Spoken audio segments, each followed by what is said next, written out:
Hi everyone, Julie here. I'm just going to have a little look at using the generative fill in Photoshop Beta that everyone's talking about. Love it or hate it, AI is here. Not everybody wants to use it, but you can use it on your images without feeling any guilt, I guess, is probably a word for it. Some people loathe it, some people hate it, but I just thought there are ways that you can use it to expand your photos, fix your photos, remove things in your photos while actually using mostly the pixels generated from within your photos. So I've just got this image here, and what I'm going to do is I'm just going to expand my frame. I'm not going to use the content aware tool or whatever. I'm just going to expand it, and it's just black. So what I'm going to do is I'm going to try and expand my image. So just grabbing the marquee tool, I'm going to, and you do need some to grab some of the image so that it's got something to work with, and I'm going to hit generative fill. I'm not going to put anything in there. I'm just going to leave it blank, and I'm going to hit generate. Now it does take a minute, but it will come through and generate more of the image using a lot of the pixels within.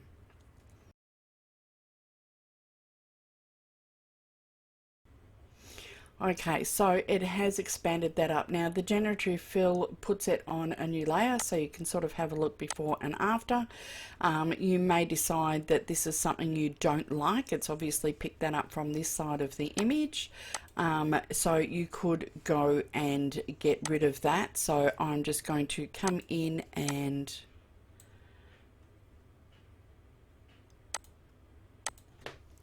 just get rid of that little bit. Okay, so that got rid of that. So I'm just going to merge those two layers just for the moment. Okay, so I'm just going to work my way round going to go from the bottom. And again, just generative fill. So I'll speed this up. Okay, and the next bit, just doing the edges and just repeating that.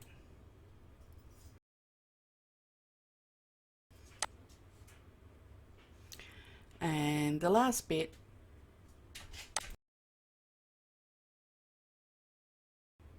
and we're done. Although it did miss a bit here, so we can come back, and that's probably something to do with that layer there.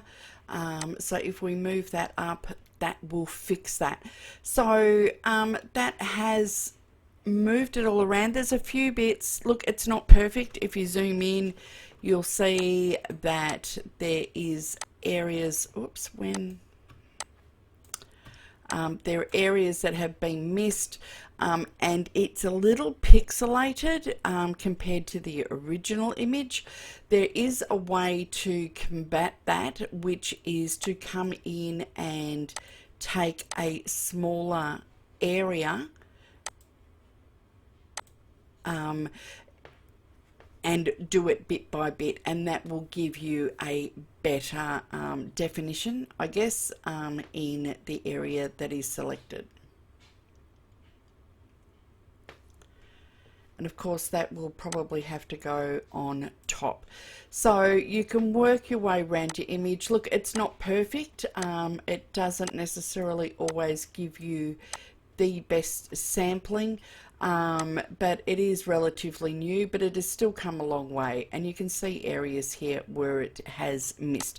But if you tinker around with it, do it in smaller areas, you can come back in and you can fix areas by doing a smaller selection and doing generative fill that way.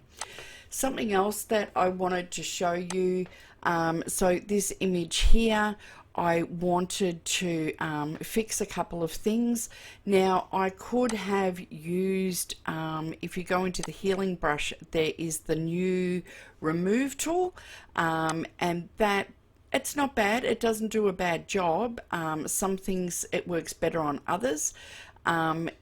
If you click off this remove after each stroke, you can do multiple areas at once, or if you've got this remove after each stroke selected, it will put it in. So it did do an okay job, but it looks like it's been sort of cloned out. Whereas using the generative fill, I found that it did a better job. So just to give you an idea of what I did, come in with the lasso tool,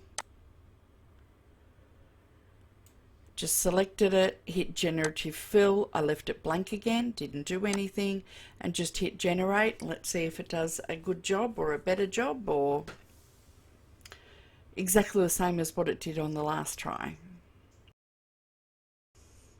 So I think that that did a far better job than what it was attempting to do with the remove tool. So that's another option that it did. I think it actually did a better job this time round.